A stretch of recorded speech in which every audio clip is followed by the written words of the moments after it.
de vie du malade, on va ajouter à cette définition qui est universelle, bien sûr, qui est valable, c'est une difficulté à respirer. On va dire c'est une respiration difficile, pénible et inconfortable, qui est déplaisante, même si elle n'est pas douloureuse en soi. Ou alors, on va dire c'est une perception consciente d'un désaccord entre la demande ventilatoire et la possibilité mécanique que peut fournir le système thoraco-pulmonaire. Le malade, il fait un effort et il sait qu'il a besoin d'air, il n'arrive pas. Donc, même dans cette définition, on tient compte un petit peu du vécu du malade. Alors, voyons voir notre cas. C'est donc un jeune homme de 31 ans qui s'appelle Younes, qui est pompier de la garde nationale, célibataire. C'est l'aîné de 5 frères et sœurs. Et ses 2 parents sont vivants. C'est un tabagique de longue date, depuis l'âge de 13 ans. Il n'a jamais été malade jusque-là, il n'a pas d'antécédents ni médicaux ni chirurgicaux. En janvier, il commence à se plaindre d'une douleur du flanc droit. Alors il essaye plusieurs traitements, d'abord des traitements anti-inflammatoires, des traitements antalgiques faibles et moyens, qui sont tous inefficaces. Au fil des mois qui suivent, il va perdre 12 kilos. Il a de temps en temps des épisodes de fièvre, de sueur, et la douleur persiste.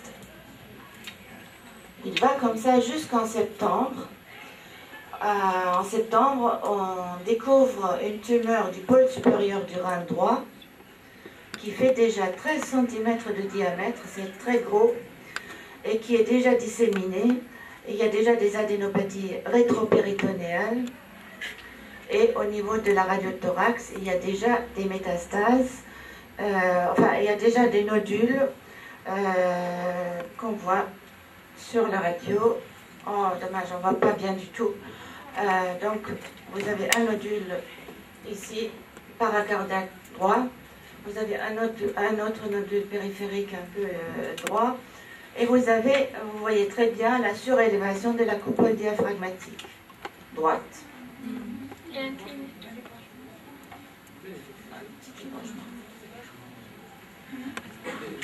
Donc la tumeur est déjà très grosse, elle refoule la veine cave inférieure, il y a déjà une dissémination rétropéritonéale lymphatique, il y a probablement des métastases pulmonaires. Ce malade va donc ne pas être opéré, on ne lui fait pas une néphrectomie, mais on fait une biopsie dans un but diagnostique et on trouve une histologie compatible avec un carcinome.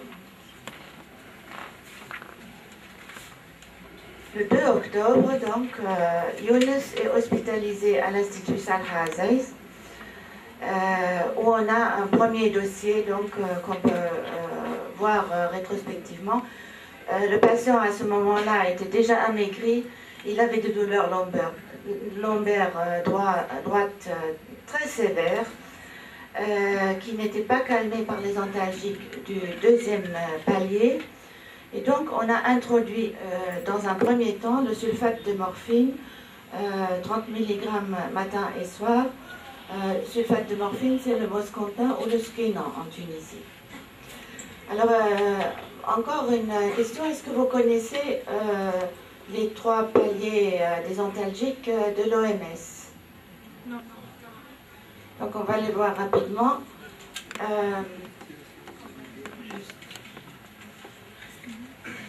Donc, pour une douleur légère, on utilise les antalgiques du premier palier. C'est l'aspirine, acide acétyl salicylique, ou le paracétamol, ou les anti-inflammatoires non stéroïdiens. Pour le 2e palier, pour une douleur modérée, on fait appel à des antalgiques du 2e palier. C'est la codéine que vous trouvez dans les phénylgancodéine, par exemple. C'est le tramadol que vous trouvez dans le tramadis, l'astradol. C'était le dextropropoxyphène qui va être retiré du marché prochainement. Et rarement en Tunisie, on utilise la buprenorphine qui est le temgesic. Lorsque la douleur est sévère, il faut utiliser les antalgiques du troisième palier. C'est la morphine, sous toutes ses formes. Nous avons en Tunisie la morphine à libération immédiate sous forme injectable et la morphine à libération prolongée sous forme de comprimés ou de gelules qui s'appelle Moscontin pour les comprimés et Skenon pour les gelules. Un autre antalgique du troisième palier, c'est le fentanyl. C'est disponible en Tunisie sous forme de patch dispositif transdermique.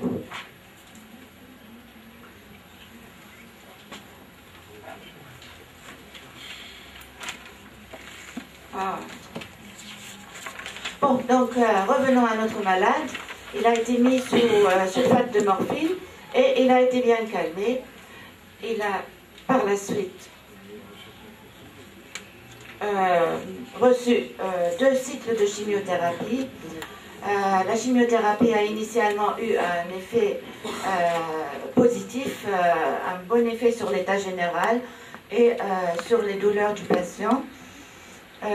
Et s'est amélioré considérablement.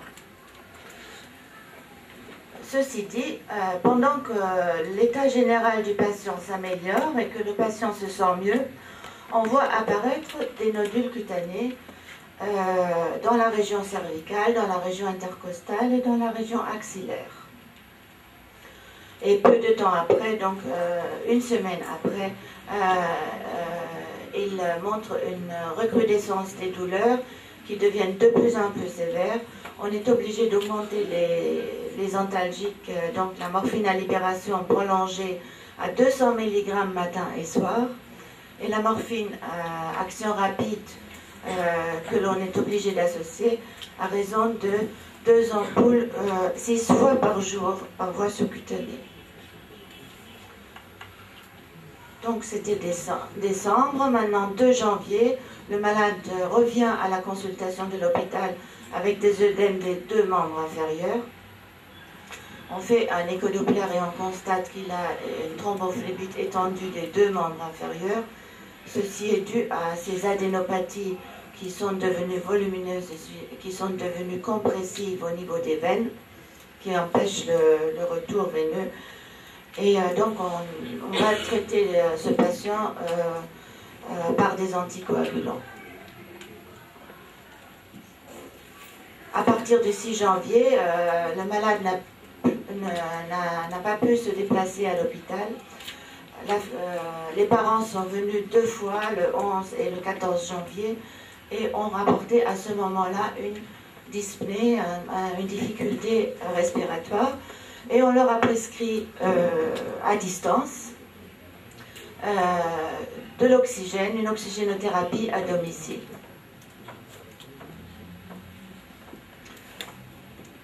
Le 15 janvier, le patient est vu à domicile. Alors, c'est donc un jeune homme qui est sous oxygène, il est perfusé, il est très dyspnéique, il a une polypnée et un tirage. Il a une toux sèche sans encombrement bronchique. Il se plaint de douleurs basithoraciques droite. Il est pâle, il a des œdèmes des 2 membres inférieurs. Il se plaint d'une hématurie et quand on examine, il n'a pas d'escarre. Voilà notre malade. Ce que vous ne voyez pas bien sur l'image, c'est les lunettes à oxygène. Vous voyez l'appareil à oxygène, mais vous ne voyez pas les sondes nasales. Elle y est, la sonde nasale, et vous voyez que le patient a la bouche un petit peu ouverte. En fait, il respire par la bouche alors qu'il a la sonde nasale d'oxygène, ce qui est très très souvent le cas. Et il faut essayer de rappeler au malade de respirer par le nez à ce moment-là.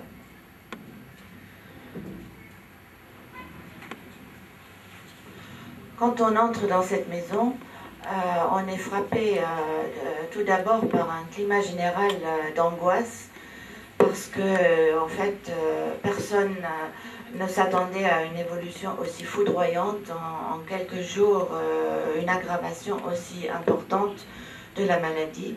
Le patient est très plaintif, il parle beaucoup alors qu'il a du mal à respirer, donc on doit l'inviter à ne pas parler pour qu'il puisse respirer. Il y a beaucoup de monde dans cette maison, beaucoup de visiteurs, et qu'on doit faire sortir de la pièce pour pouvoir examiner le malade. Bon, à l'examen, on trouve quelques râles sibilants. Il n'a pas d'épanchement pleural, en tout cas pas d'épanchement important qui justifierait une ponction pour le soulager. Et on voit que le traitement qui est en cours, c'est donc Moscontin. Donc c'est morphine à libération lente, 200 mg matin et soir. Morphine à libération rapide, 20 mg toutes les 6 heures. Il a une perfusion standard d'hydratation. Il reçoit le Synthron qui est un anticoagulant. Et il reçoit le Temesta à faible dose, donc qui est un anxiolytique. Est-ce que vous auriez une idée, est-ce que vous auriez quelque chose à dire sur ce traitement? Le malade, il est très dyspnéique, donc dans son lit, il a un tirage, et là, pour le moment, il a ce traitement.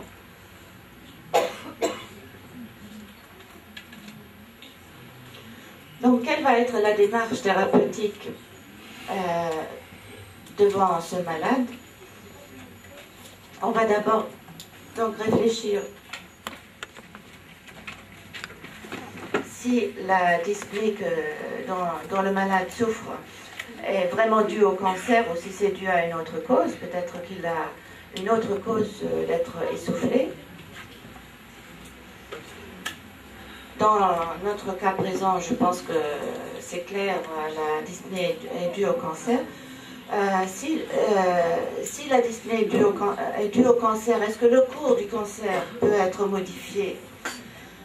Dans notre cas, je pense, ce malade, il a déjà commencé un traitement anticancéreux, il a évolué malgré cela. Donc le cours du cancer ne pourra pas être modifié. Et la troisième question, est-ce que certaines conséquences du cancer qui influent sur la dyspnée peuvent-elles être modifiées? Alors une des conséquences de son cancer, il a un cancer du rein, le malade, avec des métastases pulmonaires.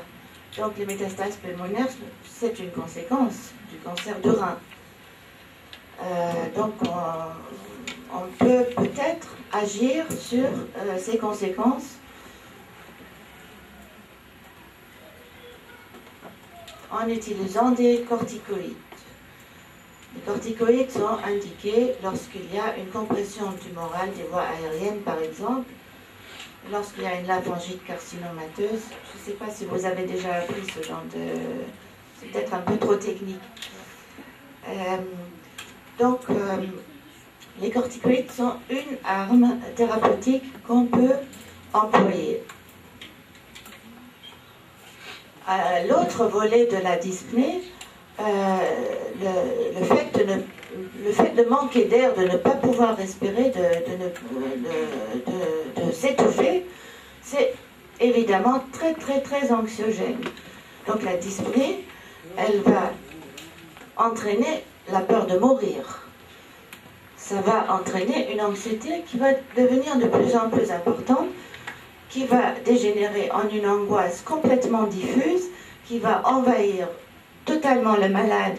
Il va être complètement agité et dans un inconfort majeur à cause de cette angoisse, et ça va déborder sur tout son entourage. Donc il est important d'agir sur l'anxiété d'un tel malade par des mesures générales que tout le monde peut appliquer. D'abord, assurer toujours une présence auprès du malade. aussi tenter de calmer l'angoisse et de rassurer le patient et son entourage. Alors ça a l'air facile comme ça, mais bon, qu'est-ce que vous allez lui dire? Comment vous allez faire pour calmer l'angoisse? C'est pas en disant c'est pas grave que l'affaire va être réglée. Donc il est très important de ne pas paniquer face à un malade comme ça, de rester calme et de donner des conseils qui peuvent l'aider à mieux supporter sa situation. Par exemple, l'asseoir dans une position confortable, semi-assise, on respire mieux quand on est un peu assis. Lui donner une sensation d'air frais, ouvrir la fenêtre ou par exemple mettre en marche un ventilateur et faire avec le malade des exercices respiratoires qui sont faire avec lui des mouvements respiratoires, inspirer, souffler, surtout souffler profondément et essayer de faire ce qu'on appelle la respiration abdominale.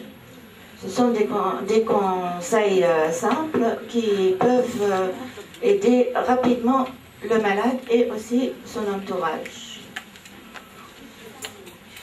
Alors, en cas de dyspnée, la morphine a quelques effets positifs, plusieurs effets positifs. Elle réduit la dyspnée si elle est bien employée. Je ne vais pas entrer dans ces détails. Et autrement, une dyspnée va être traitée par des médicaments psychotropes anxiolytiques pour permettre malade à ce stade de mieux vivre la situation. Les bronchodilatateurs qu'on utilise dans l'asthme n'ont pas beaucoup d'indications dans ces situations. Chez notre malade, donc, la cause présumée de la dyspnée, ça pouvait être il pouvait avoir plusieurs causes de dyspnée, principalement les métastases pulmonaires. On aurait pu imaginer chez ce malade aussi une embolie pulmonaire, parce que c'est un malade qui avait des thrombophlébite étendus des deux membres inférieurs, mais il se trouve que ce n'était pas ça. Le malade est sous anticoagulant et il est protégé contre l'embolie pulmonaire. Donc on va dire que c'est une dyspnée liée à l'état métastatique. Alors, ce malade, il est peu transportable. Transporter un malade qui est très dyspnéique est un peu difficile parce que, en général, le transport, même s'il est bien fait avec des professionnels, des ambulanciers expérimentés, le transport aggrave les dyspnées. Donc, c'est un malade qui n'est quasiment pas transportable. Et c'est une aggravation très rapide de la maladie cancéreuse qui de toute façon est étendue. Il n'est même pas souhaitable de l'amener à l'hôpital. Donc il faut le laisser à la maison. Je saute quelques détails qui sont un peu trop techniques. Et je vous dis donc qu'est-ce qu'on a fait. On a donc utilisé une corticothérapie à forte dose. Et on a adapté le traitement anxiolytique pour permettre à ce malade de mieux vivre ce moment très difficile. Parallèlement, je dois vous dire que la famille a été très désespérée et ils ont fait appel à un guérisseur qui est venu... je ne sais pas ce qu'il a fait, mais ils ont associé un autre traitement, ce qui est très fréquent en Tunisie dans ces situations.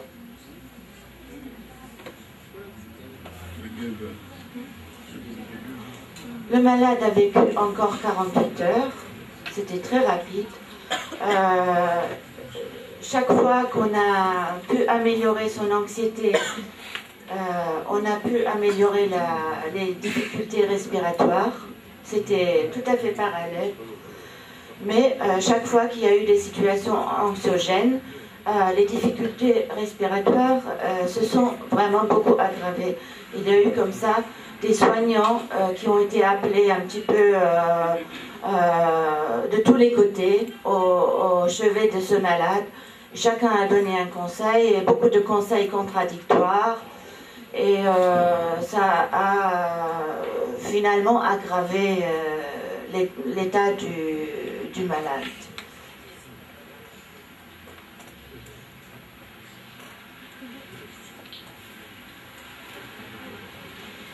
Bon, en conclusion, et c'est, je pense, général aux soins palliatifs, c'est pas seulement pour ce cas particulier, il est important que le patient et sa famille soient informés du diagnostic et du cours de la maladie pour pouvoir agir de façon appropriée, parce que le manque d'information peut conduire à une recherche complètement désordonnée de traitements qui peuvent même, dans certains cas, aggraver la situation du malade.